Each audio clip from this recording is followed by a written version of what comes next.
President Biden visiting New Jersey and New York today, surveying the damage from the remnants of Hurricane Ida. This, as a new ABC poll shows, Americans are losing confidence in the Biden administration. ABC's Catherine Falders joins us with the latest on that. Catherine, first, what's the purpose of the president's trip to New York and New Jersey today? What's he hoping to accomplish here?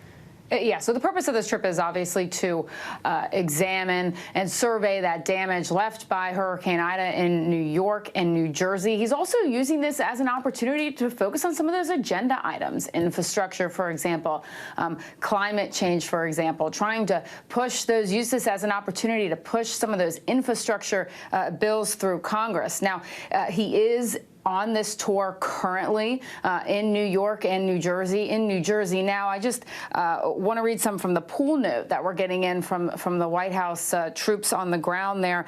He made a final stop at a house that is almost entirely destroyed. The president said he was surprised by the level of damage. The woman whose home was damaged, she had a 4-month-old baby. They luckily got out before this flooding. You can see some of those images there of the president meeting with some of those on the ground who have lost their homes, meeting with some of those first responders.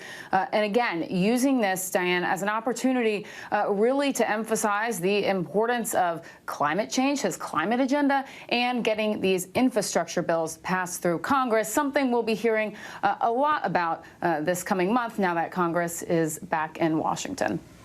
And Catherine, it's a busy and difficult time for the president right now on the pandemic. So for millions of Americans, those expanded pandemic unemployment benefits are expiring.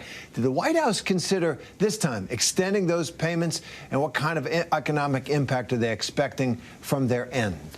Yeah, this is affecting nearly 12 million Americans, Terry. The White House didn't give any consideration to extending these. The White House was asked about this last week, if there would be any consideration, and at this point there isn't. So those benefits lapsed on Monday. Those included those $300 payments and insurance checks, for example. But really what they're banking on is more federal funding and federal programs here. Now, the Biden administration has said behind the scenes that, okay, maybe some of this money that we allocated to states for COVID-19 recovery efforts, maybe they can reallocate that money to extend some of these employment benefits. The president is also supposed to, will likely mention this and bring this up on Thursday when he gives remarks on COVID-19. And Catherine, the White House announced that Biden will be addressing the fight against the Delta variant later this week. Last week, he alluded to maybe some new changes in strategy. What are you hearing on your end?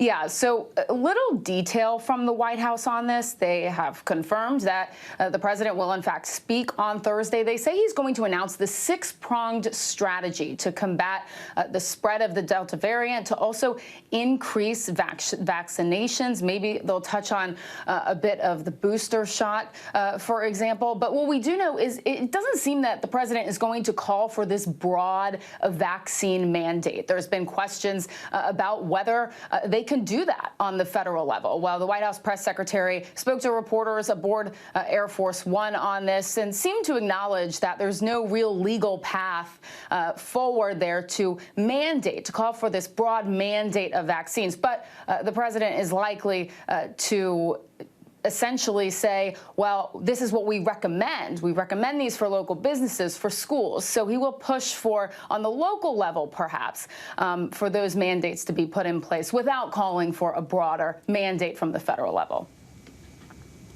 And let's talk about this ABC News poll that we've been mentioning.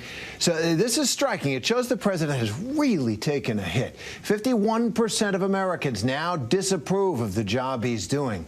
He's underwater right now. Any hints indicate where he's losing support?